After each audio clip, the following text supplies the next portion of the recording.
The information provided on this podcast is not legal advice and is intended for the sole purpose of providing education and legal information. Laws change over time, and the information provided on this podcast may not be up to date. We make no warranty, express or implied, regarding the information provided by our team or our guests on this podcast. The information should not be construed as legal advice and does not create an attorney-client relationship with us or any of our guests on the podcast. If you would like to consult with an attorney, please call 1-800-VICTIMS. That's 1-800-842-8467 for attorney referral contact information. This podcast provides a platform for the exchange of ideas and information to help educate crime victims on their rights. Some content will include topics and materials that may involve descriptions of violence or assaults which can be distressing to victims and survivors. It may also impact service providers experiencing vicarious trauma.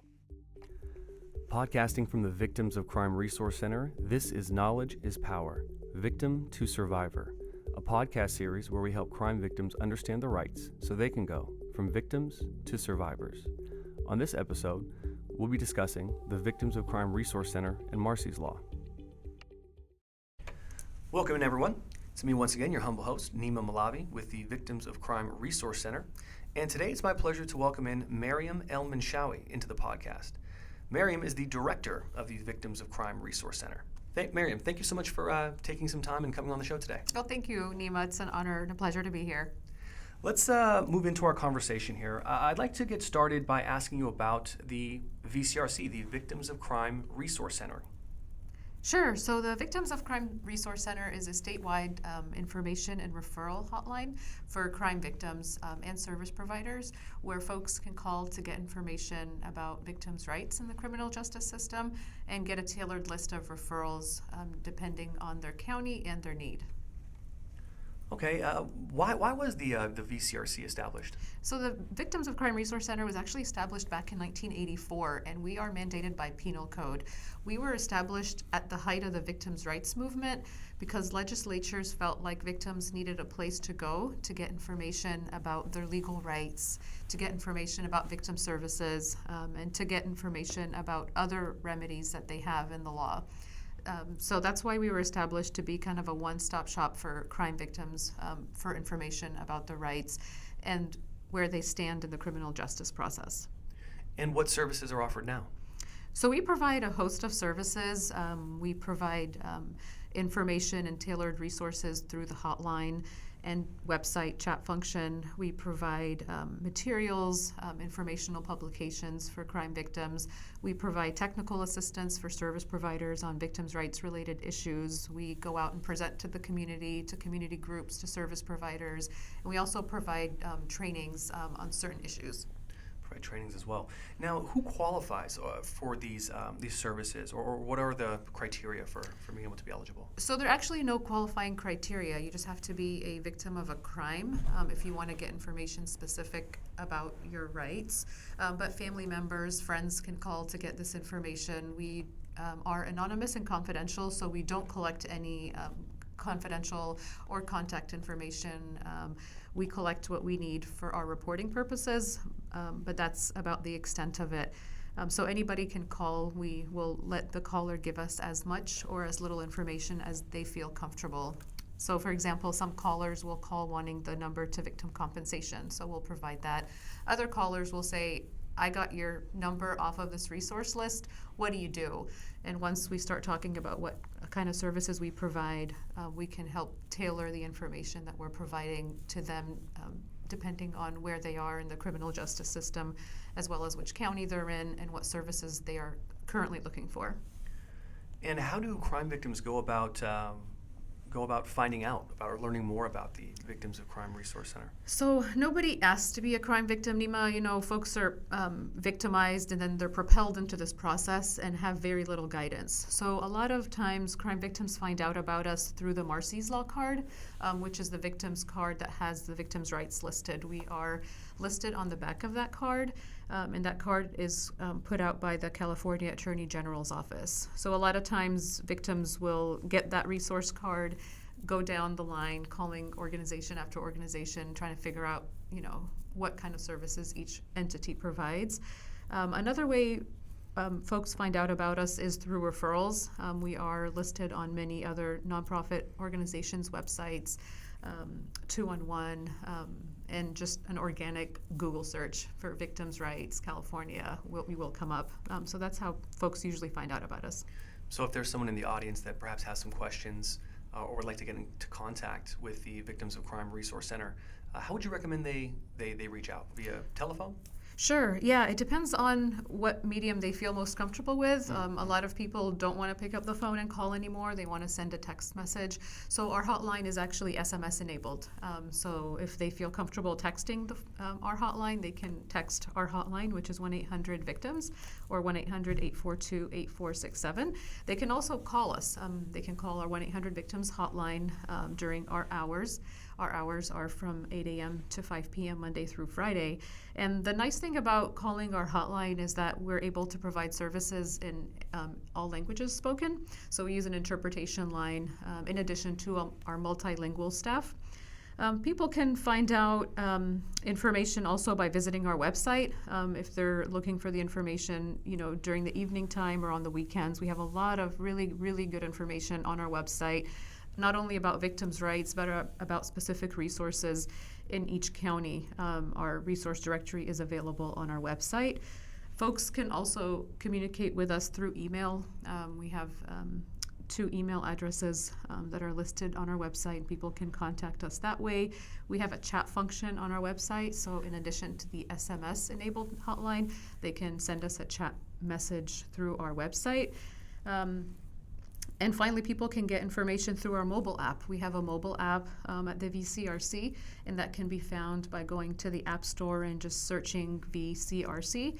And that mobile app has the entire statewide resource directory, along with other materials such as our brochures and our flyers. And it is geolocated, so if a victim uses our app, it'll actually pull up the resources that are close in proximity to them.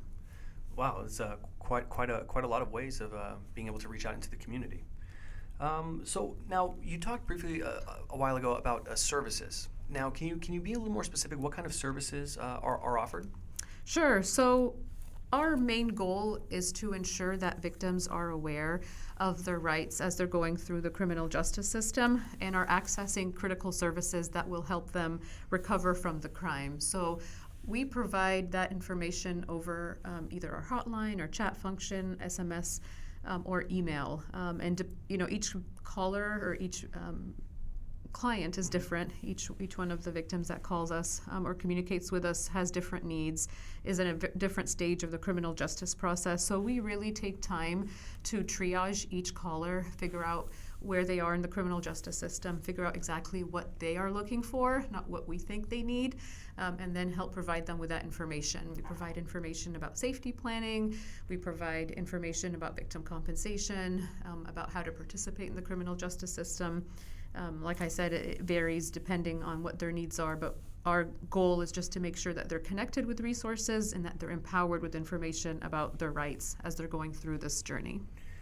And are these services only offered to victims? No, so victims, families, friends, service providers, anybody can call us. We have no qualifying criteria, and we will provide assistance to anybody that calls us. And then what about victim service providers? Mm-hmm. Do you offer any services for victim service providers? We do, yeah. So for service providers, we provide free research assistance. And that's for anybody who's helping a victim through their organization. So for example, Victim Witness Assistance Center advocates will reach out to us for research assistance. And what I mean by research assistance is legal research. So they will have a client who has a legal issue. So for example, a victim advocate contacted us recently. They're dealing with a victim of domestic violence. The victim of domestic violence has an apartment complex lease, and they can no longer afford to live in that apartment complex. So the advocate doesn't understand whether or not the victim has a right to get out of that lease without having to pay any fines or fees. So they reached out to us, and we were able to provide that information. We were able to go in and research what the law says in California and actually provide a written memo with that information. Another example is another research question we received recently from a victim advocate. in California who was dealing with a victim who was frustrated by how long the criminal justice process was taking. The case was being continued over and over again and wanted to know what recourse the victim had. So what we can provide in that case is a sample motion that the victim advocate can share with the DA or with a victim's rights attorney to see if somebody can provide assistance and representation to the victim on that issue.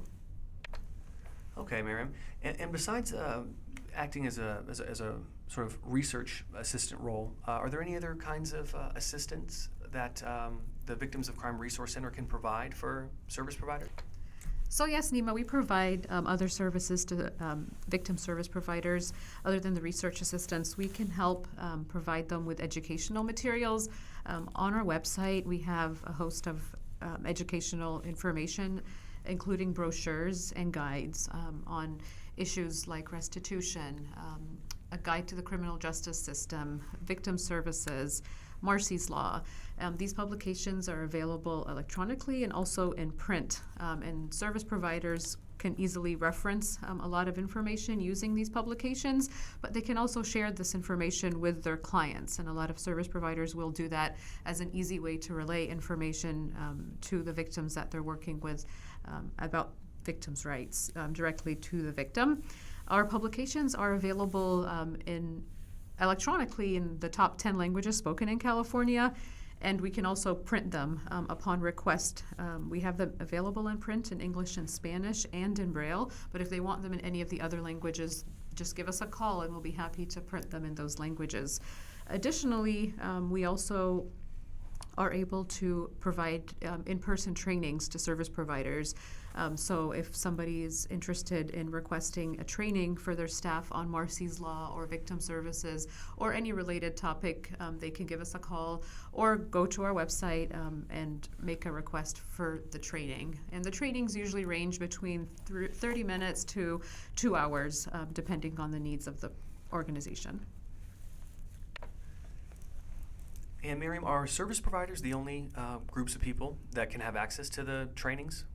No, Nima, actually, any group that's interested in information about victims' rights, victim services, or related topics can request presentations. So we've gone out and presented to schools, to community centers, to senior centers, really to any group that's interested in this information. Because going back to our mission, which is to educate and empower the community and crime victims with information about victims' rights, we are willing and happy to share that information with any group that's interested.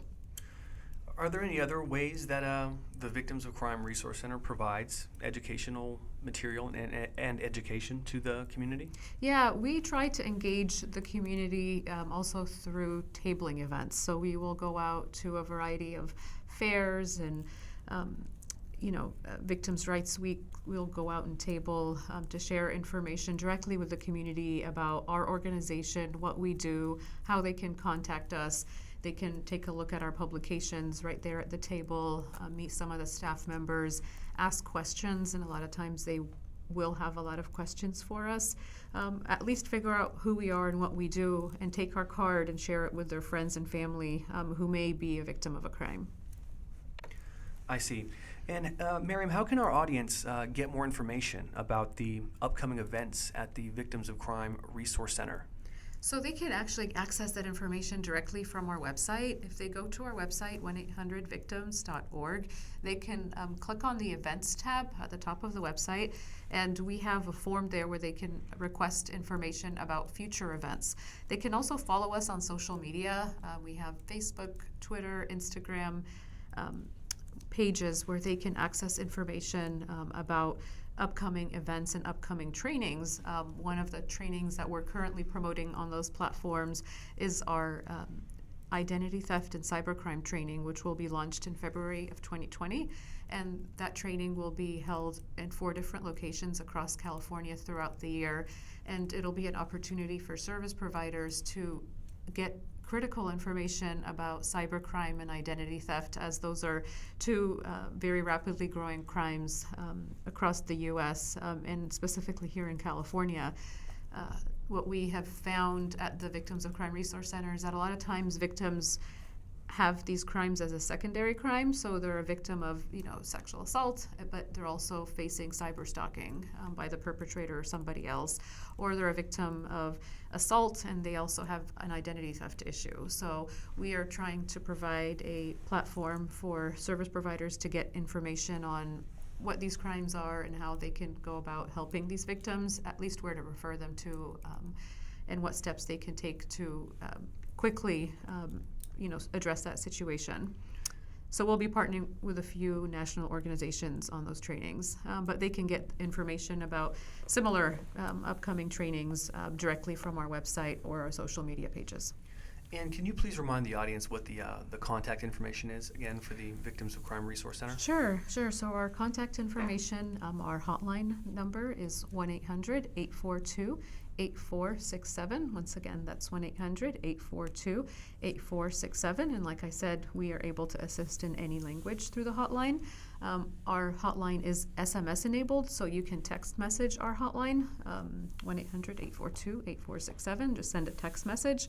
You can also access our chat function directly through our website, and our website is 1-800-victims.org. You can access our information on our mobile application by searching the phrase VCRC in the search box, and we will come up. The Victims of Crime Resource Center app will come up. You can also get wonderful information through this podcast, Knowledge is Power, Victim to Survivor. We have a lot of really great interviews with a lot of experts in the field, so I hope everybody takes advantage of listening to these podcasts.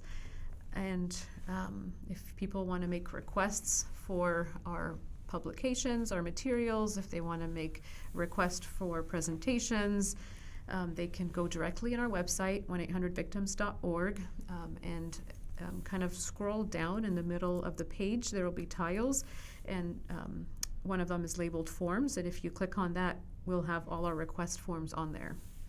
So you can request presentations, you can request materials, and you can also request research assistance if you are a service provider directly on our website.